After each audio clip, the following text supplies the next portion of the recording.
Hi, my reactors. I'm back again. The fight, chapter 3. I had been at home for 8 days when the Disneyness finally came again. I didn't know whether to curse it for my own sake or welcome it for Kevin's. Not that it mattered what I did. I went to Rufus' time fully.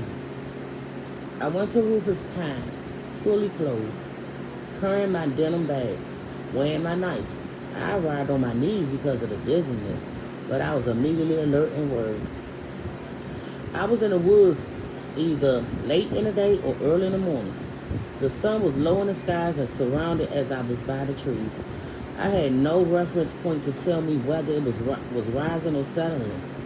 I could see a stream not far from me running between tall trees.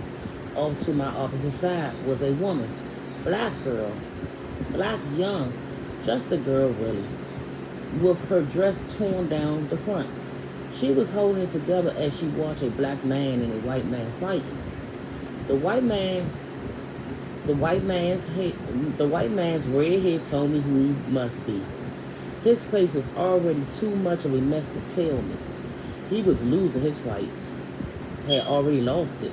The man he was fighting was his size with the same slender build, but in spite of the black man's slenderness, he looked weary and strong. He had probably been conditioning by years of hard work. He didn't seem much affected when Rufus hit him, but he was killing Rufus. Then it occurred to me that he might really be doing just that, killing the only person who might be able to help me find Kevin. Killing my ancestor. What had happened here seems obvious. The girl, her torn dress.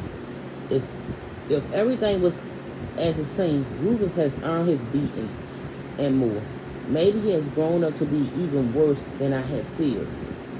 But no matter what he was, I needed him alive, for Kevin's sake and for my own. I saw him fall, get up, and get knocked down again. This time,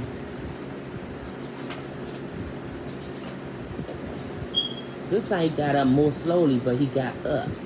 I had a feeling he'd done a lot of getting up. He wouldn't be doing much more. I went closer and I saw the woman, and the woman saw me. She called out something I didn't quite understand, and the man turned his head to look at her. Then he followed her gaze to me. Just then Rufus hit him on the jaw. Surprisingly, the black man stumbled backwards, almost fell, but Rufus was too tired and too hurt to follow up his advantage. The black man hit him once more, saw the blow, and Rufus collapsed. There was no question of getting up this time. He was out cold. As I approached, the black man reached down and caught Rufus by the hair and thought to hit him again. I stepped up to the man quickly.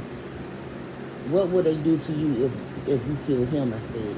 The man twisted around to glare at me. What would they do to the woman if you killed him? I asked. That seemed to reach him. He released Rufus and stood straight to the face of me.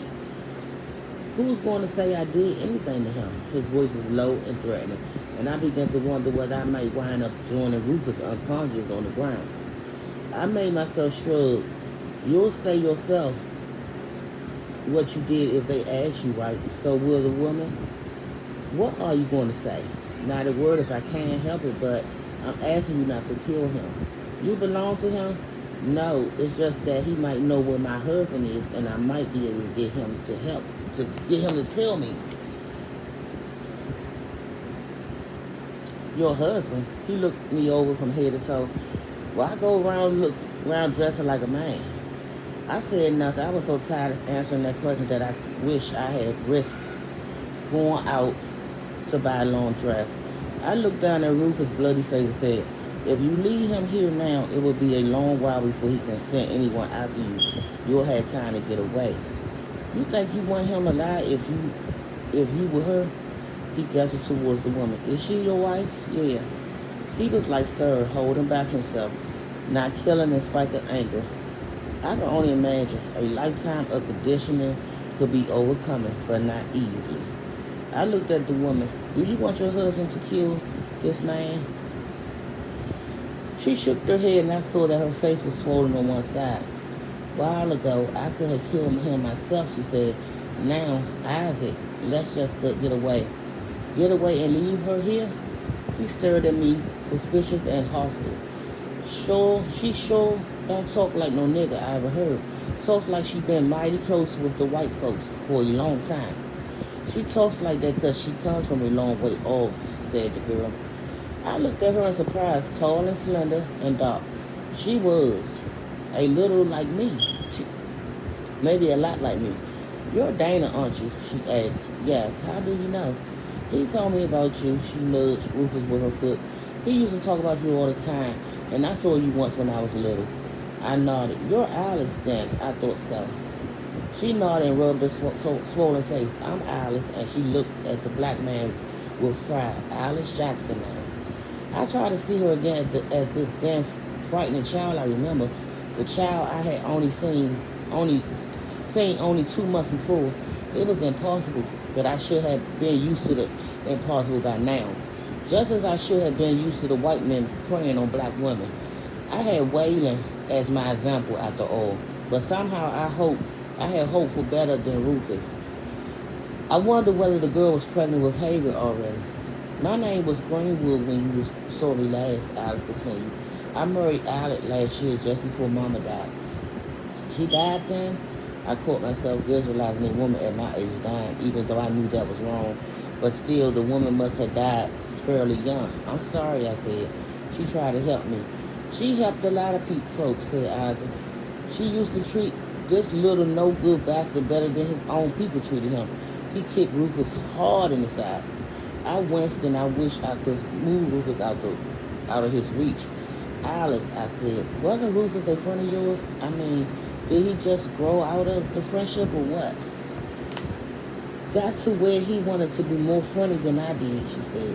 He tried to get Judge Holman to sell Isaac south to keep me from marrying him.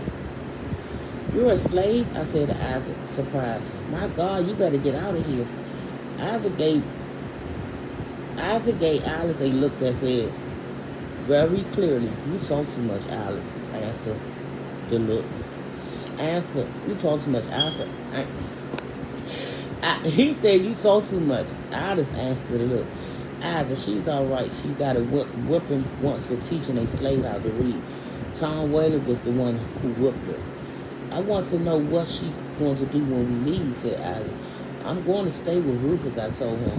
When he comes to, I'm going to help him home as slowly as possible. I'm not going to tell him where you went because I won't know.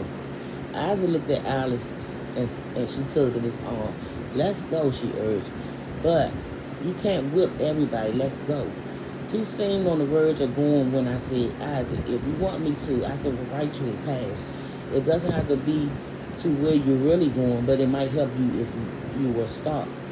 He looked at me with no trust at all, then turned and walked away without answering.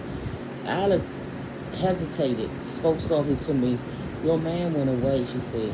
He waited a long time for you, then he left. Where did he go? Somewhere north, I don't know. Mr. Rufus, no. You got to be careful, though. Mr. Rufus gets mighty crazy sometimes. Thank you. She turned and followed Isaac, leaving me alone with the unconscious Rufus, alone to wonder where she and Isaac would go. North to Pennsylvania, I hope so. And where had Kevin gone? Why had he gone anywhere? What if Rufus wouldn't help me find him? Or what if I didn't stay in this time long enough to find him? Why couldn't he have waited? I would be back.